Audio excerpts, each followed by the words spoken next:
Now going on to the business blunder of the day, you have Panera Bread served a lawsuit from an energy drink causing an alleged death. Now, unfortunately, someone did pass away. Now, this is coming from someone who was served their quote-unquote charged lemonade energy drink and allegedly caused the death of a 21-year-old. Now, this is from CNN Business, and they say a 20-year-old woman with a heart condition is passed away after consuming a heavily caffeinated energy drink at Panera Bread that she may have believed was a regular lemonade. Her parents alleged a wrongful death in the suit against the restaurant chain. Now, this is coming from 2022.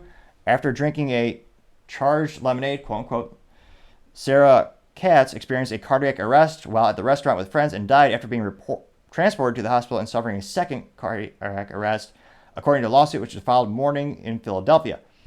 Now, Katz's parents are seeking compensatory and punitive damages.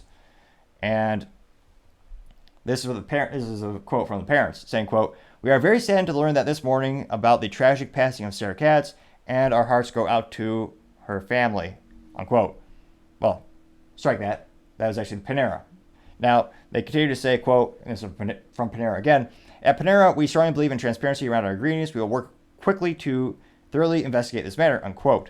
Now, an autopsy that was obtained by CNN, they know that the medical examiner cites case cause of death as the cardiac arrhythmia due to long QT syndrome, also known as LQTS.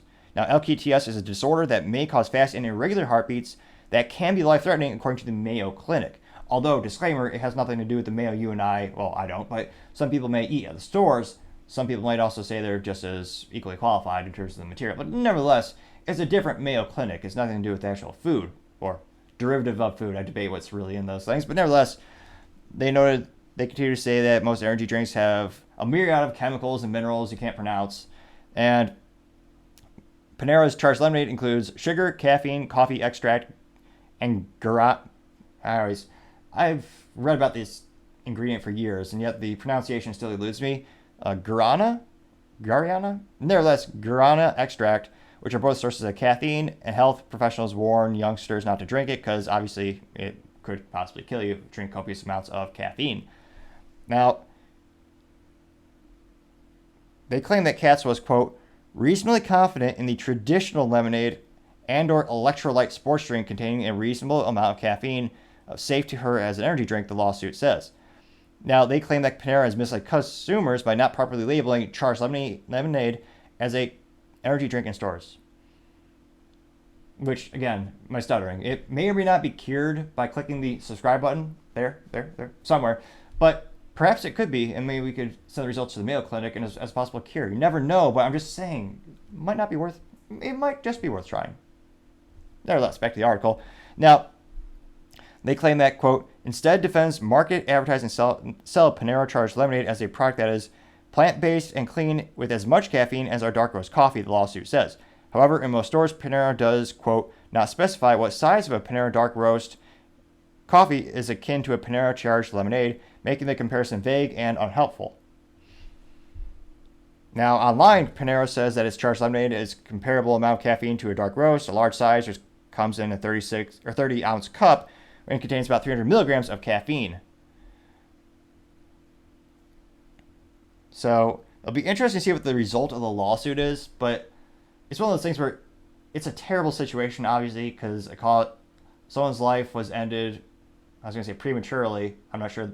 I'm not sure if that's accurate given the nature of the particular disease or the ailment that she suffered from, but it is sad that someone did pass away.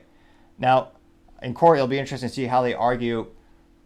How does the average person interpret charged lemonade? Which, again, my 3 cents when it comes to what I would think if I heard charged lemonade, I would assume it has a copious amount of something. And I would assume caffeine based on industry trends on energy drinks and other similar products that have the caffeine in it.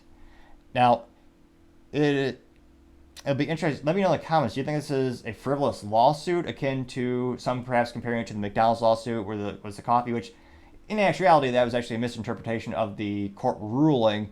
It was one of those negligence in which the coffee was literally boiled beyond industry average so that basically they make the coffee last longer and you don't taste how bad it is because it's so hot. So there's a little bit more nuance in that particular case, but nevertheless, it's a very common case, culturally speaking, that people compare to when it comes to the topic of frivolous lawsuits, even though it might not be accurate. Now, in this particular case, do you consider this a frivolous lawsuit? I mean, you're going to Panera Bread, which I was going to say it's basically just sugar and gluten, but nevertheless, people think it's a healthy option, and you hear charged lemonade. Do you think electrolytes or do you think caffeine? That is going to be an interesting topic, but it is sad. And of course, when it comes to food and drink in the United States, you always have to have copious amounts of warning labels everywhere. And the business blunder today is the fact that they didn't have a cliche warning label the size of Massachusetts, or no, the size of Texas, perhaps, a better metaphor, somewhere on the cup saying this has lots of caffeine. So it'll be interesting to see. It is very unfortunate that someone passed away from the situation, but the fact that Panera didn't have a little warning already by default, I can't help but think that's the business blunder of the day. Thank you everyone again for taking the time to tune in. And again, we're trying to get to 4,000 subscribers by the end of October. So if you click that button, I'd greatly appreciate it. Also, comments help me grow up the channel and actually make the content better and better. So if you have any suggestions, particularly for picture-in-picture software production, I'd appreciate that capability and that feedback as well.